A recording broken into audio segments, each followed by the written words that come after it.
Ia bermula dengan satu bisikan, atau mungkin satu soalan yang tajam, dilemparkan ke dalam keheningan bilik. Kau nampak lain macam hari ini. Anda menafikannya. Ketawa kecil, mungkin menganggapnya sekadar usikan. Tetapi benih keraguan itu telah ditanam dalam tanah fikiran anda yang subur. Kemudian, ia datang lagi. Kali ini lebih kuat. Kenapa kau rahsiakan telefon kau? Kau sembunyikan sesuatu kan?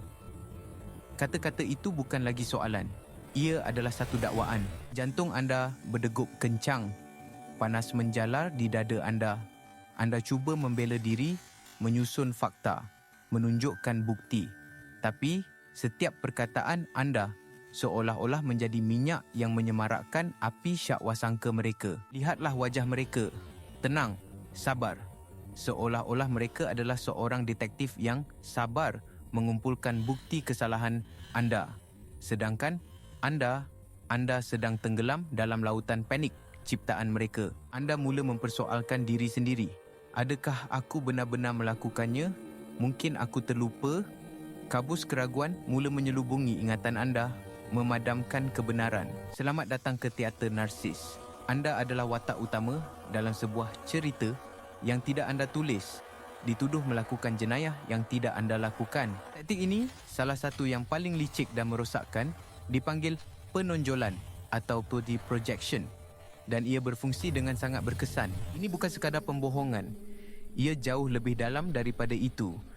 Ini adalah mekanisme pertahanan psikologi. Seorang narsis membawa beban yang berat.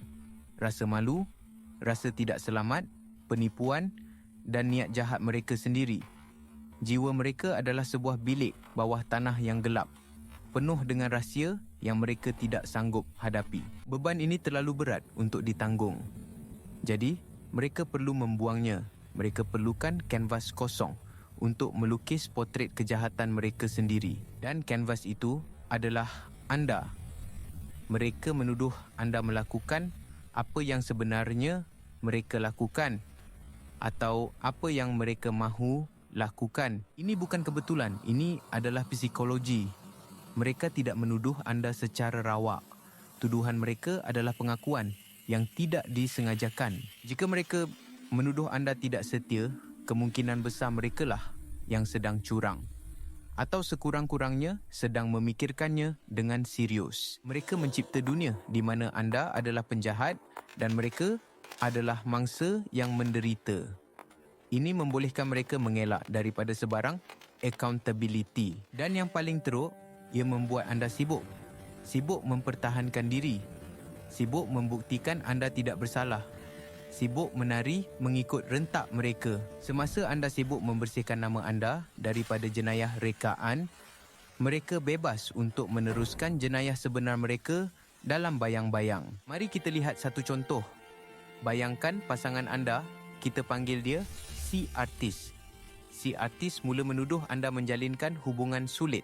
Siapa yang kau mesej lewat malam? Kenapa kau senyum pada telefon kau? Setiap tindakan kecil anda dibedah siasat, diherutkan menjadi bukti perselingkuhan. Anda cuba menerangkan, itu cuma kawan lama. Saya sedang melihat video lucu. Tetapi penjelasan anda ditolak. Pembohong selalu ada alasan, kata mereka. Anda menjadi tertekan. Anda mula mengasingkan diri, takut setiap pergerakan anda akan disalah tafsir. Dunia anda mengecil, hanya ada anda dan paranoia mereka. Inilah kebenarannya. Semasa si artis menuduh anda, mereka sebenarnya sedang menjalinkan hubungan sulit. Setiap malam, selepas pertengkaran, mereka menghantar mesej kepada kekasih rahsia mereka. Tuduhan mereka kepada anda adalah tabir asap. Ia mencipta kekecohan yang begitu hebat sehingga anda tidak akan terfikir untuk melihat apa yang ada di sebaliknya. Mereka melukis anda sebagai penipu supaya mereka boleh terus menipu. Mereka memanggil anda pengkhianat supaya mereka boleh terus berkhianat. Ia adalah satu bentuk gaslighting yang paling kejam. Bukan sahaja mereka membuat anda meragui kewarasan anda, mereka juga membuat anda meragui integriti moral anda. Anda mula percaya bahawa mungkin anda adalah orang yang jahat. Mungkin anda layak menerima layanan ini. Perlahan-lahan, Mereka mengikis harga diri anda, sehingga yang tinggal hanyalah cengkerang kosong yang dipenuhi rasa bersalah dan malu yang bukan milik anda. Jadi, bagaimana anda melawan hantu yang dicipta daripada bayang-bayang orang lain? Bagaimana anda melawan tuduhan yang merupakan cermin? Anda tidak boleh berdebat dengannya. Mencuba membuktikan mereka salah adalah seperti cuba menangkap asap dengan tangan anda. Ia hanya akan membuat anda letih dan kecewa. Setiap bukti yang anda berikan akan diputar-belitkan. Setiap pembelaan diri akan dilihat sebagai pengakuan bersalah. Orang yang tidak bersalah tidak akan begitu defensif. Anda tidak bermain catur. Anda berada di dalam gelanggang tinju dengan seseorang yang menumbuk anda dan kemudian menjerit, berhenti menumbuk diri sendiri. Langkah pertama untuk bebas adalah kesedaran.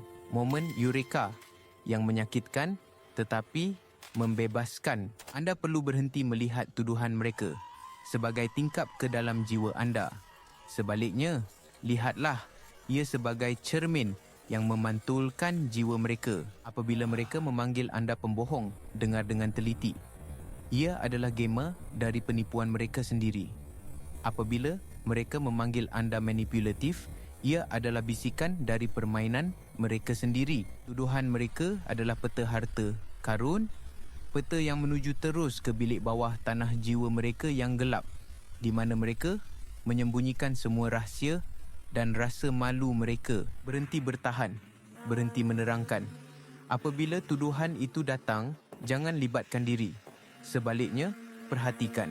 Bayangkan diri anda seorang saintis yang memerhatikan spesimen yang menarik. Catat tuduhan itu dalam fikiran anda. Menarik. Dia menuduh saya tidak jujur hari ini. Apa agaknya yang dia sembunyikan? Ini mengalihkan kuasa. Anda tidak lagi menjadi mangsa dalam drama mereka. Anda menjadi pemerhati kebenaran mereka. Katakan pada diri anda, ini bukan tentang aku. Ulanginya sehingga ia menjadi perisai anda.